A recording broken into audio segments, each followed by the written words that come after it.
নমস্কার বন্ধুরা, আতপ চালের কচার পায়েসটা আমি বানিয়ে পরিবেশনের জন্য বাটিতে উঠিয়ে নিয়েছি। আর গ্যাসের চুলায় মাটির ছাঁচে বানানো ছাঁচ পিঠা বা গোকুল পিঠাগুলোও আমি প্লেটে এইভাবে পরিবেশনের জন্য সাজিয়ে দিলাম। দেখুন পিঠেটা আমার এরকমই হয়েছে। পিঠেটা এবার দু টুকরো করে আপনাদেরকে দেখাচ্ছি কীরকম হয়েছে। দেখুন ভেতরটা কত সুন্দর নরম আর জালিদার হয়েছে। আর এই পিঠেটা কিন্তু ঝোলা গুড় কিংবা এই চালের কচার পায়েস দিয়ে খেতে খুব সুন্দর লাগে। তা আসুন দেখে নিন আমার আজকের দুটো রেসিপি। পায়েস বানানোর জন্য গ্যাসে বসিয়ে দিয়েছি হাফ লিটার দুধ। দুধটা গরম হলে এর মধ্যে দিয়ে দিলাম 2 পিস তেজপাতা আর একটা ছোট ফাটানো এলাচ। এইভাবে আমি প্রায় মিনিট খানিক মতন এটাকে ফুটিয়ে নেব। তাহলে তেজপাতা আর এলাচের গন্ধটা আমার দুধের মধ্যে চলে আসবে। এবার এখানে নিয়ে নিয়েছি চাল গুঁড়ো করার পর, চালটা চালবার পর যে গুঁড়োটা বেরিয়ে যাওয়ার পরে যে চালের কচাটা থাকে সেই কচা। আর এটা দিয়ে কিন্তু পায়েস বানালে খেতে খুব সুন্দর লাগে। এর মধ্যে দিয়ে দিচ্ছি 1 বাটি কচা। এটা দিয়ে দেওয়ার সাথে সাথে চামচ দিয়ে কিন্তু ক্রমাগত নাড়তে হবে, না হলে এটা দলা পাকিয়ে যেতে পারে। আর এটা খুব তাড়াতাড়ি হয়ে যায়, যেরকম সুজির দানা হয় এই কচাটাও এরকম দানা দানা হয়ে যায় সুজির মতোই, আর খুব তাড়াতাড়ি পায়েসটা হয়ে যায়। এটাকে কিন্তু ক্রমাগত নাড়তে হবে, না হলে ডেলা পাকিয়ে যাবে। এবার এর মধ্যে দিয়ে দিচ্ছি আমি পরিমাণ মতন লবণ। এটা আমার ফুটে উঠেছে, মিনিট 5 হয়ে গেছে। এবার আমি এর মধ্যে দিয়ে দিচ্ছি প্রায় যতটা আমি কচা নিয়েছিলাম প্রায় ততটাই চিনিটা আমি দিয়ে দিলাম। আর এটা যেহেতু ছাঁচ পিঠে দিয়ে খাওয়ানো হবে সেই জন্য পায়েসটা আমি একটু পাতলা রাখবো। সেই জন্য এর মধ্যে দিয়ে দেব একটা বড় টুকরো গুড়টা এইভাবে গরমে গলে যাবে। এইভাবে আমি নেড়ে নেড়ে গুড়টা গালিয়ে নিয়েছি। আর দেখুন পায়েসটা আমার হয়ে গেছে। এবার এটাকে একটু নেড়ে আমি পায়েসটা নামিয়ে ছাঁচ পিঠের জন্য জলটা গরম করে নেব। পায়েসটা আমি বন্ধ করে দিলাম। পায়েসটা আমার হয়ে গেছে।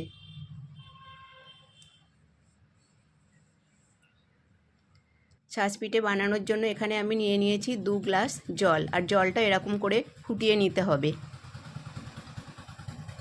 জলটা যেই এরকম ফুটবে তখনই গ্যাসটা বন্ধ করে দিয়ে এই জলটাকে ঢেকে 5 মিনিট রেখে দিতে হবে। তারপর এটাতে আমি গোলা করে নেব ছাঁচ পিঠে বানানোর জন্য। এবার আমি মাটির ছাঁচটা রেডি করে নেব। এখানে নিয়ে নিয়েছি ছাঁচ। এটা গ্যাসের চুলায় আমি বানাবো, সেই জন্য ছোট ছাঁচ ব্যবহার করছি। বড় ছাঁচ হলে গ্যাসের চুলাতে হবে না। এখানে নিয়ে নিয়েছি একটা স্কচব্রাইট। এই স্কচব্রাইট দিয়ে এভাবে এটার মধ্যে যে বালি থাকে বালিগুলো ভেঙে নিতে হবে। এইভাবে ডলে ডলে বালিটা পরিষ্কার করে নিতে হবে। তারপর বালিটা ঝেড়ে ফেলে দেব। দেখুন এর মধ্যে কত বালি বালি ভাব এসেছে। এইভাবে আমি 2 থেকে 3 বার ভালোভাবে পরিষ্কার করে নিয়েছি স্কচব্রাইট দিয়ে। এবার একটা ভিজে কাপড় দিয়ে 2 থেকে 3 বার জলে চুবিয়ে চুবিয়ে আমি এই কাপড় দিয়ে এটাকে ভালোভাবে পরিষ্কার করে নেব। আবারও আমি 2-3 বার এরকম করে পরিষ্কার করে নেব। দেখুন এটা আমার পরিষ্কার করা হয়ে গেছে। আর একই রকমভাবে এর ঢাকাটাও আমি পরিষ্কার করে নিয়েছি। এবার আমি এর মধ্যে দিয়ে দিচ্ছি একটু সর্ষের তেল। এবার একটা সাদা কাপড়ের টুকরো নিয়ে এই সর্ষের তেলটা প্রতিটা ছাঁচের মধ্যে খুব ভালোভাবে আমি মাখিয়ে নেব। এইভাবে ভালোভাবে মাখিয়ে গ্যাস চুলার যে বড় ওভেনটা হয় সেই ওভেনটা একদমই স্লো করে দিয়ে এই ছাঁচটাকে আমি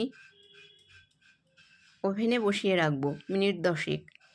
আর ওভেনটা একদমই স্লো করে দিতে হবে। এতে যে কাঁচা কাঁচা ভাব আছে এই মাটির পাত্রে সেটা দেখবেন ঠিক হয়ে যাবে। তারপর আমি গোলাটা বানিয়ে নেব। জলটা আমি নিয়েছি আর জলটা একটু ঠান্ডা করে নিয়েছি। 5 মিনিট মতো ঢেকে রেখেছিলাম। এবার এর মধ্যে দিয়ে দিলাম একটা হাতা।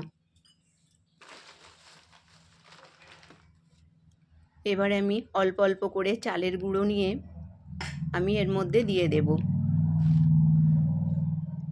এখানে আমি আতপ চালের গুঁড়ো দিয়েছি, আবারও দিয়ে দিচ্ছি 1 বাটি।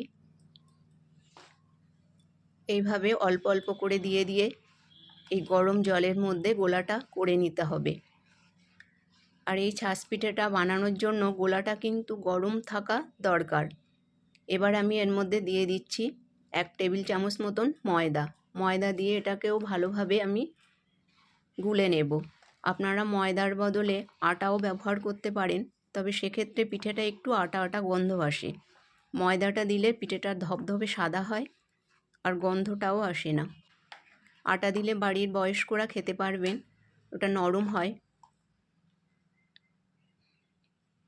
এর মধ্যে দিয়ে দিলাম পরিমাণ মতন লবণ, দিয়ে আমি গোলাটা ভালোভাবে করে নেব। আর ছাঁচ পিঠা যখন বানাবো তখন একবার করে দেওয়ার পর এই গোলাটা কিন্তু আবার একটা পাত্র দিয়ে ঢেকে রাখতে হবে। আর গোলাটা ঠিক এরকমই হবে, দেখুন ঠিক এরকম করেই করে নিতে হবে। গোলাটা আমার সম্পূর্ণ তৈরি। এবার আমি এটা দিয়ে ছাঁচ পিঠাটা বানাবো। দেখুন গ্যাসে বসিয়ে রেখেছি, এটা আমার 10 মিনিট হয়ে গেছে। এবার আমি খুলে দেখাচ্ছি।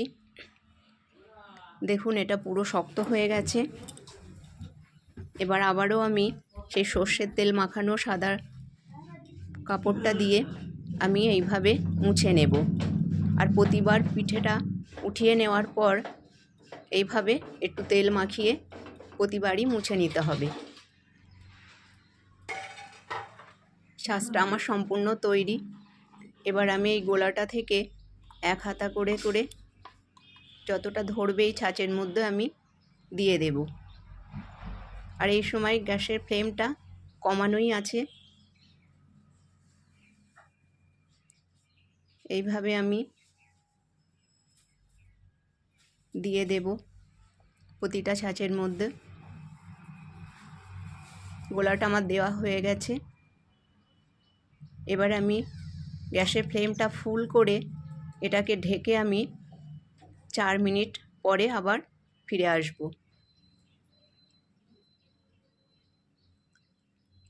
প্রথমটা বানাতে আমার 4 মিনিট মতোই টাইম লাগবে। দেখুন ফিরে এলাম 4 মিনিট পর। আর দেখুন পিঠেগুলো কত সুন্দর আমার ফুলে উঠেছে। এবার একটা চামচ দিয়ে আমি পিঠেগুলো উঠিয়ে নেব। আর এর সময় গ্যাসের ফ্লেমটা কমিয়ে দিতে হবে। দেখুন পিঠেগুলো আমার কত সুন্দর হয়েছে, আর চামচ দিয়ে একটু করলেই উঠে আসছে। প্রথম পিঠেটা বানাতে একটু 4 মিনিট মতন সময় লেগেছে। এর পরেরগুলো কিন্তু 4 মিনিট পুরোপুরি লাগবে না, 3.5 মিনিট হলেই হয়ে যাবে। দেখুন পিঠেগুলো কত সুন্দর হয়েছে। এইভাবে আমি এটা তুলে নিয়ে আবারও আমি ওই সর্ষের তেলের কাপড় যে টুকরোটা আছে সর্ষের তেল দিয়ে আবারও মুছে আমি আবার একবার করে দেখাবো। এবার আমার মেয়ে বানাবে, কারণ এগুলো বাচ্চারা বেশ মজা করে বানায়। এবার আমার মেয়ে দিচ্ছে, ও প্রথম করছে, শিখছে কিভাবে মা করে পিঠে। একটু ছড়িয়ে ফেলছে আর একটু দিতে হবে এটাতে। গোলাটা দেওয়া হয়ে গেছে সব ছাঁচের মধ্যে। এবার আমি এটা ঢেকে দিচ্ছি। এবার ফিরে আসবো 3.5 মিনিট পর। আমার মেয়ে এটাকে উঠাচ্ছে। দেখুন কত সুন্দর হয়েছে পিঠেটা। চামচ দিয়ে আস্তে আস্তে এটাকে তুলছে। দেখুন কত সুন্দর হয়েছে, ওই প্রথম বানাচ্ছে। আমার আজকের এই রেসিপিটা যদি আপনাদের ভালো লেগে থাকে তাহলে লাইক, শেয়ার এবং চ্যানেলটাকে সাবস্ক্রাইব করবার অনুরোধ রইল। আমি উঠিয়ে দিচ্ছি, খুব গরম আছে। আমি একটা ভেঙে আপনাদেরকে দেখাচ্ছি। দেখুন পিঠেটা কত সুন্দর নরম হয়েছে আর ভিতরটাও কত সুন্দর জালিদার হয়েছে। তো এইভাবে সব পিঠেগুলো আমরা দুজনে মিলে বানিয়ে নেব। ভিডিওটা এত সময় দেখবার জন্য আপনাদেরকে অসংখ্য ধন্যবাদ।